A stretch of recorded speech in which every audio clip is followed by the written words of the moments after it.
Slash and Cast. The year is 1973. 19-year-old Terry Nettles takes a seat at the table across from her mother and her mother's friend. Her mother informs her God is leading the pair on an important mission. She intends to leave her family behind and join her friend in pursuit of a higher calling. Terry is not allowed to say her goodbyes or tell her mother how much she loves her. This will be the last time Terry or her 3 younger siblings see their mother again. Welcome to another episode of the Cabinet of Dr. Mystery. I'm your host, Dr. Mystery. I tried to create living zombies. Reports that have been made by credible observers of relatively incredible things. God, give me strength. All I gotta do is relax and they'll take me to their death.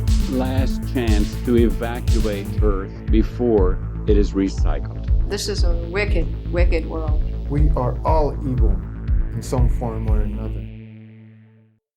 Hello, Mysterians, and welcome to another episode of the Cabinet of Dr. Mystery. I am your host, Dr. Mystery.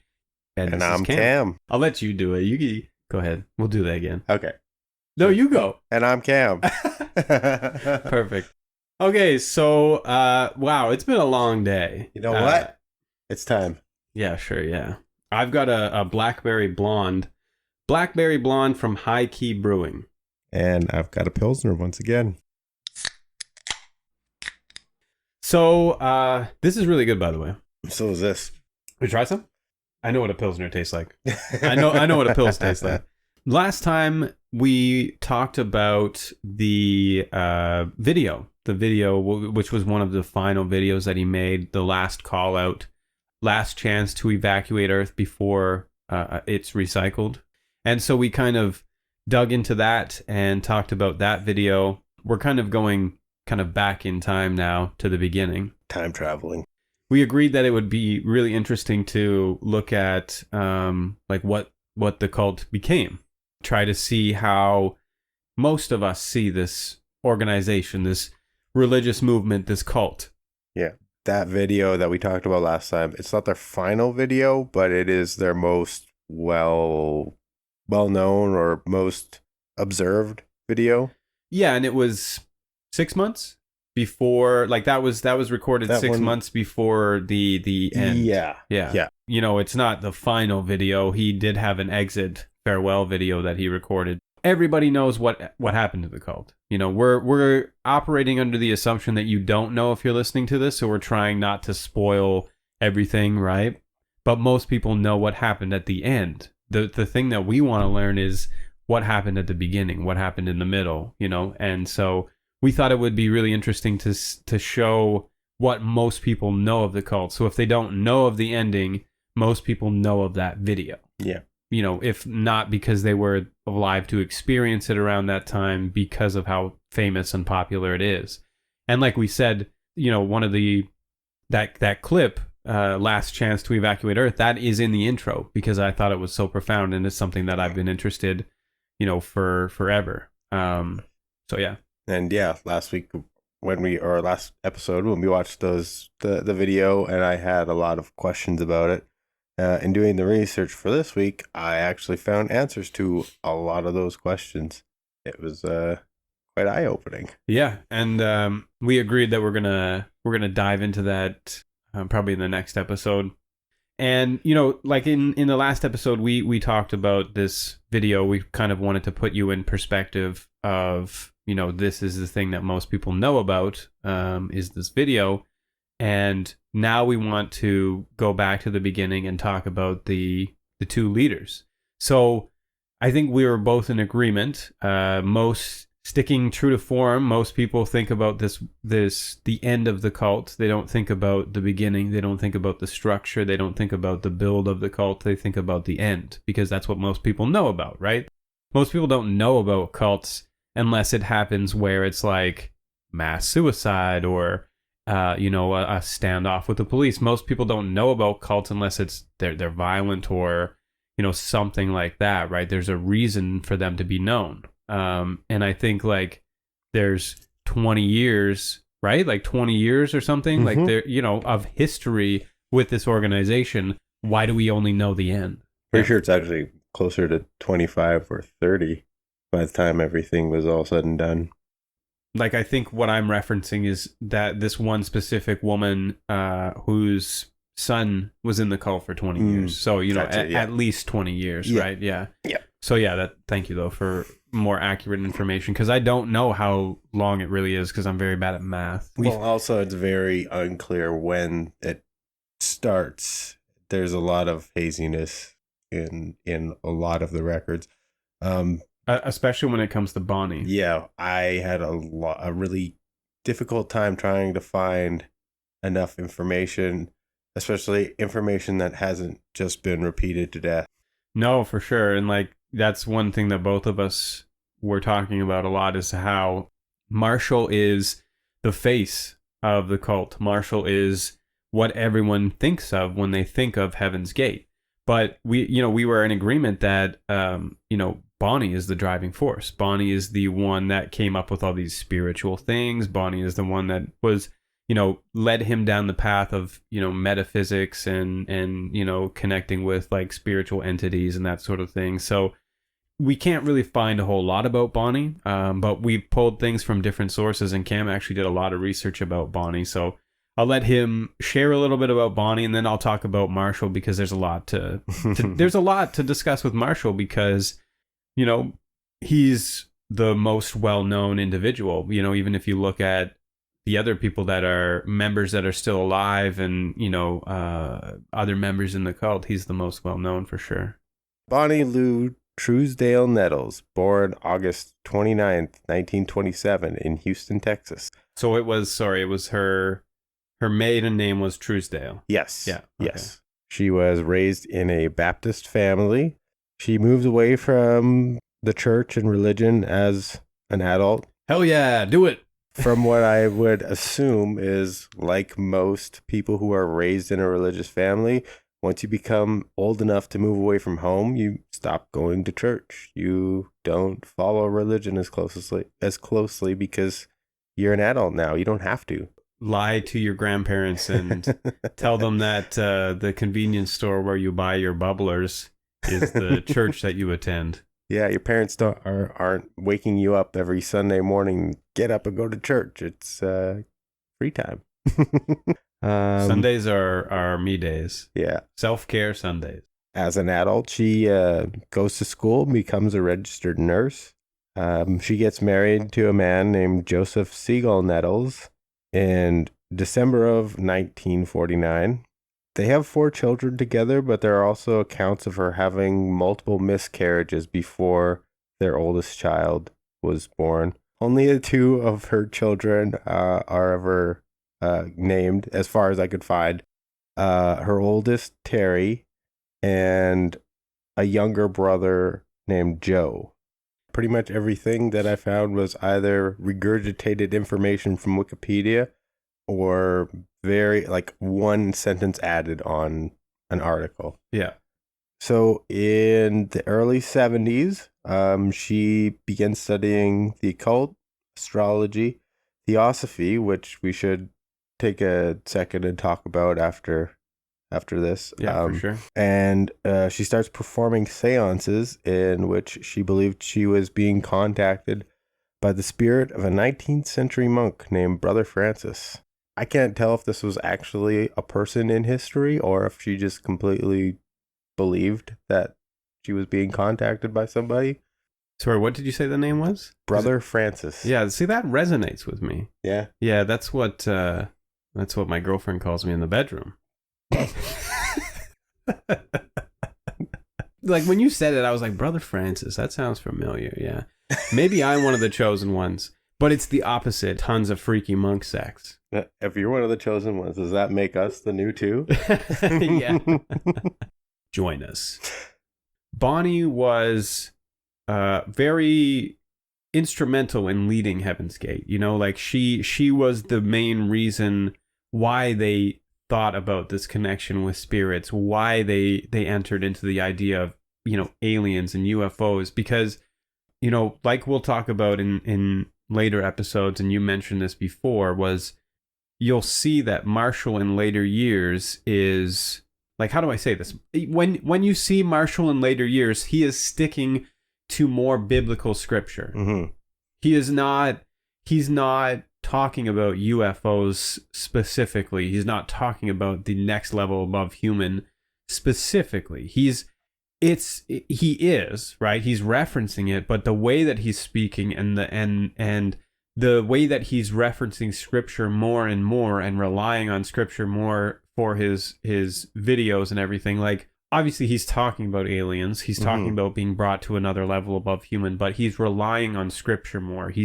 It's influencing him more. He's more of a preacher than he was with Bonnie around. Yeah. 99% sure that's a lot to do with his upbringing in the Presbyterian Church. Theosophy is kind of, it's difficult to say the word alone, but explaining it is even more difficult.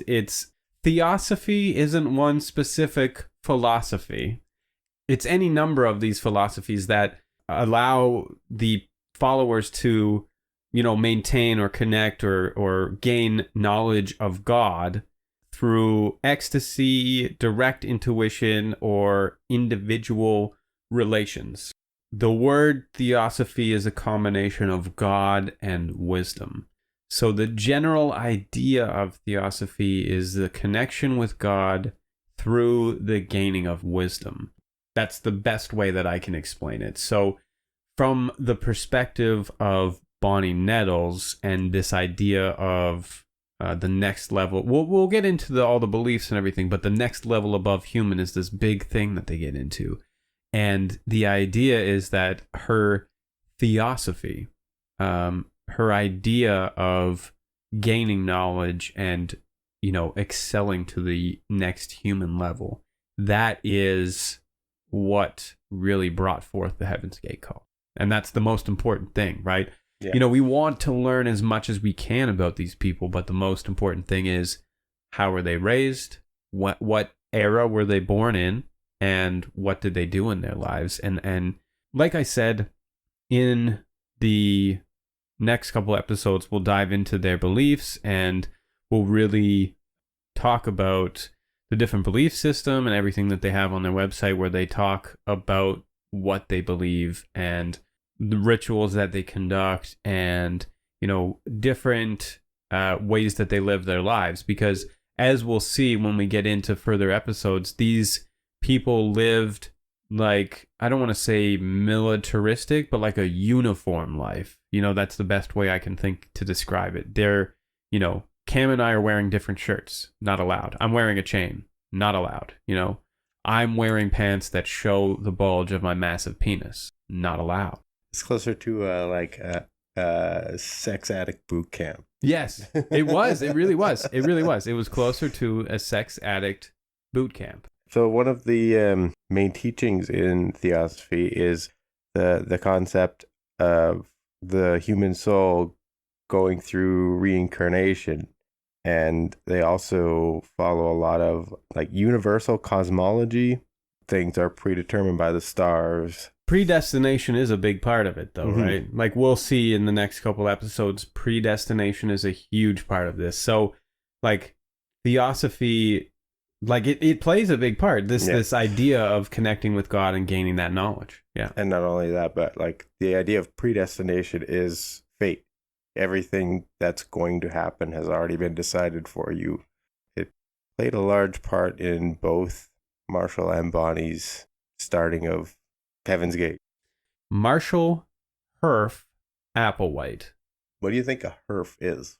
I think a Herff is a herd of cattle that's been put into one of those catapults. Every time I hear it, I just think it's the like dollar store Nerf football.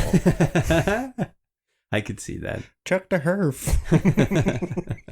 Herff. Lots of times, like you were even saying before, that Bonnie's daughter referred to him as Herff. I was like, dude, what the fuck? What a fucking, who would name their kids?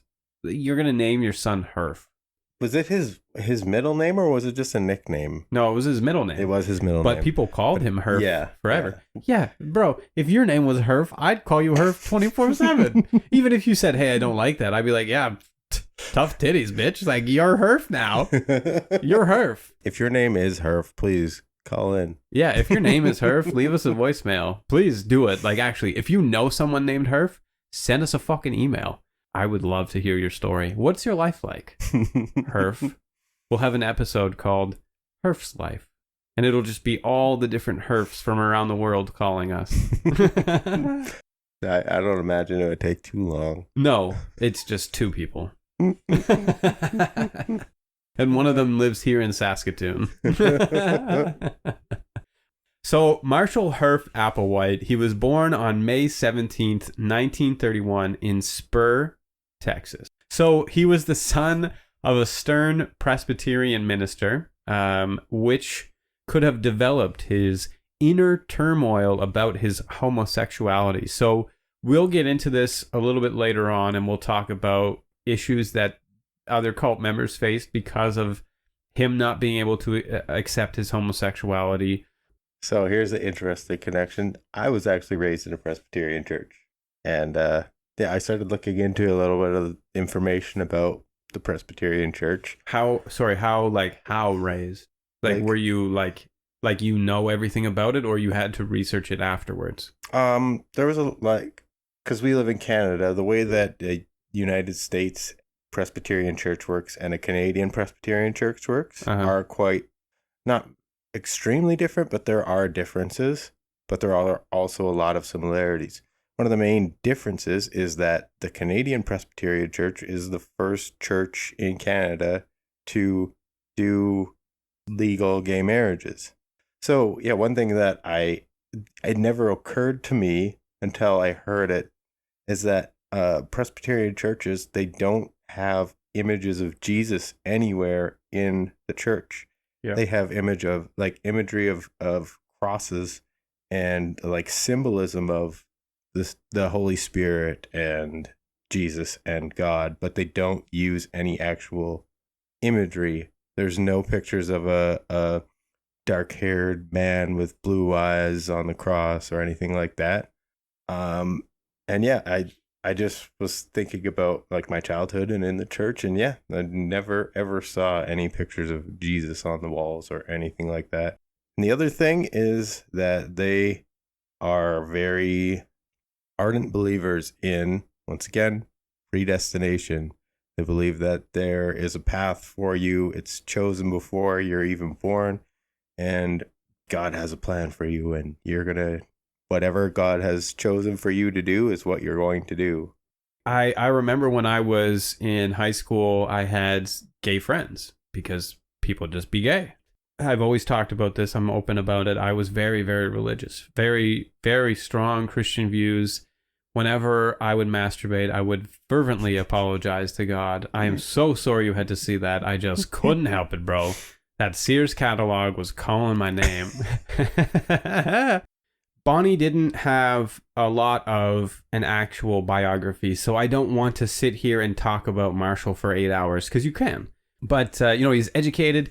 He was an accomplished musician. We know for sure that he led multiple choirs, singing in them, being the lead conductor or music director. He was on different board of directors for music programs.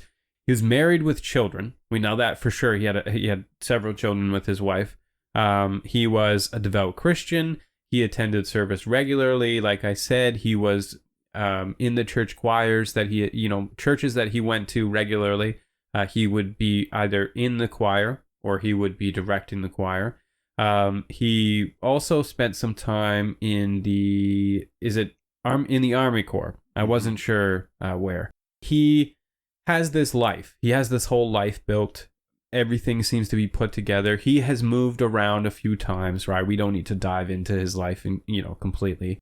By the 1970s, he was hiding a secret life that he could no longer maintain. For several years, he had been engaging in homosexual relationships in a bunch of affairs. The versions that I read, the most credible sources say that he had an affair with a male student of his, and he was fired from his job at the Catholic University for quote unquote health problems of an emotional nature. And shortly after this, he started hearing voices, so he checked himself into a hospital in the psych ward. So there are versions that say this was actually a female student, and it was just a scandal because she was like younger than him. There are other sources that say he had a homosexual affair with a male student. A lot of documentaries, a lot of books, a lot of research that we've been reading talks about how Marshall could have a schizophrenic disorder, could have schizophrenia, could have mental health disorders that led him to hear voices, that led him to feel this connection to otherworldly beings. And, you know, I think that could also play into the later years. There's multiple versions, multiple stories about how these two met. There's 2 different versions just from Bonnie's children alone on how they met. There are other versions saying that so Bonnie was working at a hospital. Marshall was working at a children's theater. One of the children got injured and he needed to take them to the hospital. When he took the child to the hospital, he met Bonnie there and they instantly had a connection. Another version of the story is Marshall was working at the university and had a mental breakdown and had to be hospitalized. And while he was there, he met Bonnie. So according to Herff, he says he claimed to be, quote, visiting a hospitalized friend when Mrs. Nettles entered the room and their eyes locked in a shared recognition of esoteric secrets. Another account by Terry. Herff was directing a play at the children's theater, and one of the children that was there had gotten injured, and he brought the child to the hospital to get looked at, and that was when they met. So this idea of their eyes locking and them sharing these, you know, this connection and these secrets, and I think at one point Marshall even says that he recognized her instantly. He felt the connection instantly, and he knew that there was, you know, something in his life that connected him to that person. And I think that'll go very far in the next couple episodes when we talk about predestination, when we talk about, you know, different things within the organization and how the 2 leaders influence the main members of the cult, when they talk about how they're connected, how the 2 leaders have always been connected, and there's always going to be a connection. So even though, you know, as we'll see later on, you know, if one isn't there, they're still there because they still have that connection.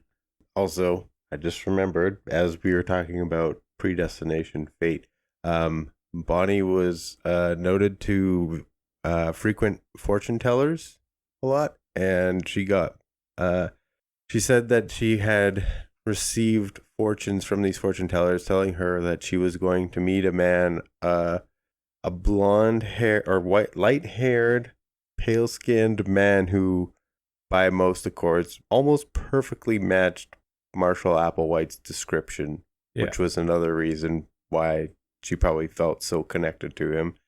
Shortly after they meet, they get together and decide that they are going to open a Christian bookstore. So their local church allowed them to open this bookstore, which they called the Christian Arts Center.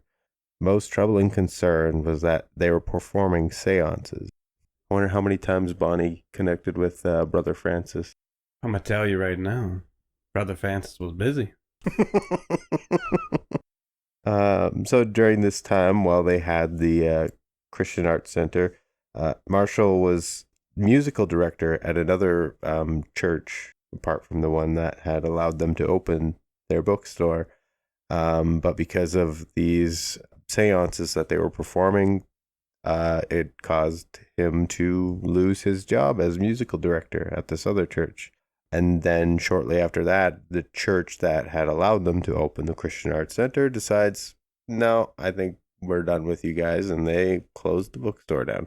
So instead of accepting their fate and moving on with their lives, they just move to another church and open another bookstore, which they called the No Place.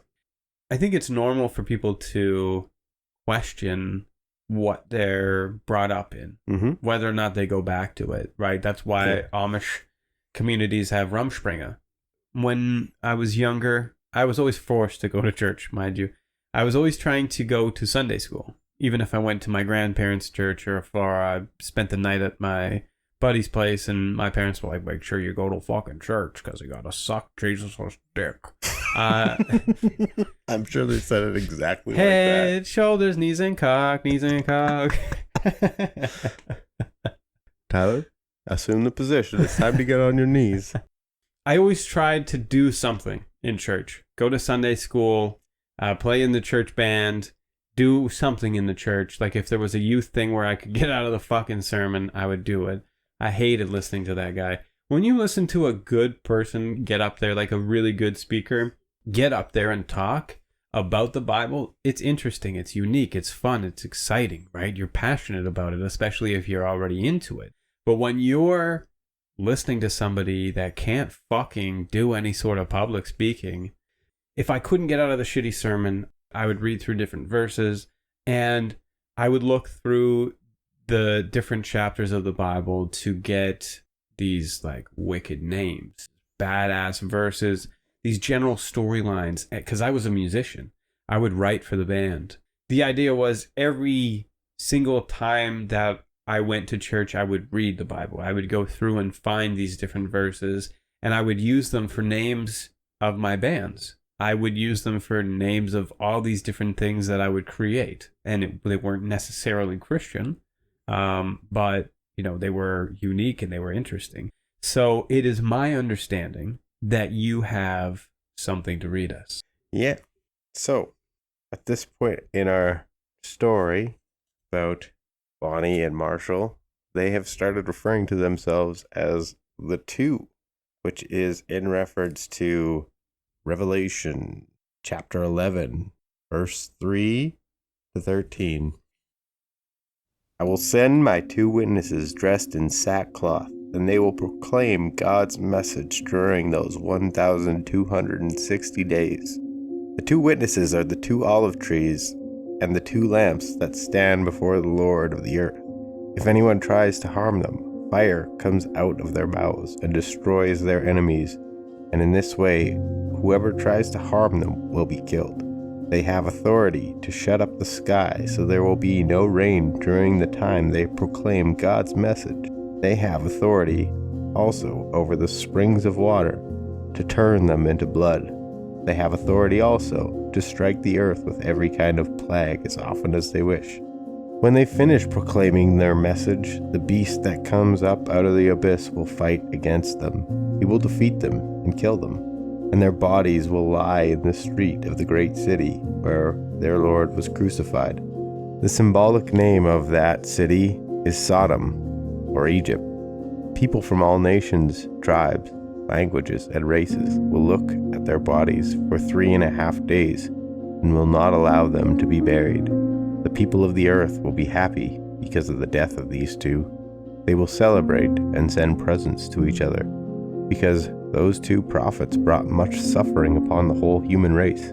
After 3.5 days, a life-giving breath came from God and entered them, and they stood up, and all who saw them were terrified. Then the 2 prophets heard a loud voice say to them from heaven, "Come up here." As their enemies watched, they went up into heaven in a cloud. And that very moment there was a violent earthquake. 1/10 of the city was destroyed, and 7,000 people were killed. The rest of the people were terrified and praised the greatness of the God in heaven. Yeah, they read that and thought, that's us. That's us. That's the 2. That's us. You know, you think about the idea of this being someone's family members. And, you know, the idea of your parents sitting you down one day and being like, hey, I've met this person and I've decided I'm going to leave you, your siblings, my entire family, my entire life, my job, my career, my home, my belongings, all my friends, and I'm gonna go off with this guy and do his thing. They imagine themselves as two beings from the Bible that are going to die and become reincarnated. Yeah. This is where things start to go beyond just the two. Yeah, we could spend another couple hours talking about their beliefs and talking about everything that's written on their website about the practices that they have. Like we'll focus in the next couple episodes. We'll focus on just how the organization was run, and like we said at the beginning of this, most people think about the organization, the cult, as what happened when Marshall was in charge, but there's 20 years before that even happened. I guess one other thing maybe I should talk about is just the fact that Revelations that I just read, that was the explanation that Bonnie wrote to Terry to explain why she left 7 months after the fact. She just wrote her and told her that this explains everything, and Terry was like, this explains nothing. I don't understand what are you talking about? It was just the Zodiac message. The Zodiac encryption. I don't know what her letter said exactly, but it had something to do with saying that this chapter in Revelations explains why I left you. Well, I mean, okay, so that's what I mean is when you look at this whole cult, when you look at these two people, you have to think about it to actually get into the mindset and think about how and genuinely feel what they were feeling. Obviously, they need help. They needed help, and people weren't helping them. There's not a lot you can do at a certain point, but no. They needed help. They weren't in their right minds. But in order to completely understand this and to really see things from their perspective, you need to see things from their perspective. You need to put yourself in their shoes. Yeah. So from her perspective, sending this letter to her daughter saying, hey, this explains everything, that explains everything. Mm-hmm. That's what she believes. She believes that that's exactly what's going to happen. And her and I don't know what he was at this point, but Marshall, that they're going to... You mean Herff? Herff. They're gonna be, the two. They're gonna be those people at the end. They're gonna be those people that are martyred and resurrected. Yeah. We're also talking about the mid-70s in Texas.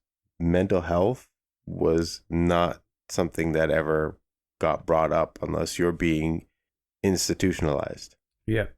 There wasn't help for someone who is having mental instability. Unless they were sent to a, what is it called? A gay conversion? Oh, yeah. The, conversion therapy. Yeah. But I mean, even someone who has maybe schizophrenia or something like that, they were... You don't get help. No, you get institutionalized. Institutionalized or no help. Yeah. There's no middle ground, right? Now someone can go and say, hey, I'm having this issue, and they can get help. It's not always that easy, but that's theoretically, right? Yeah. But then it's either you ignore it or you get institutionalized. Mm-hmm. Yeah. So it's easy. And as men, it's very, and I can attest to this, as a man, I don't want to go to the doctor. I don't like it. It's not fun. Yeah. I just stay home. I just recently found out that I can just phone the doctor to get prescription refills, so I don't have to go into the doctor to see him. Never seeing you again. This episode is produced by Death Hotel Creative, hosted by myself, Dr. Mystery. And me, Cam. To view more and to grab your exclusive Cabinet of Mystery merch, visit us at notwhatwesay.com. Check out our Instagram handle at Cabinet of Mystery or our Twitter at Open the Cabinet. Please leave us a review if you enjoyed the show, and let us know what topics you'd like to hear in the future. You can hit us up either on the socials or at cabinetofmystery@gmail.com. For sources on this episode, please see the episode description. Thank you for listening, and please subscribe or follow for more episodes.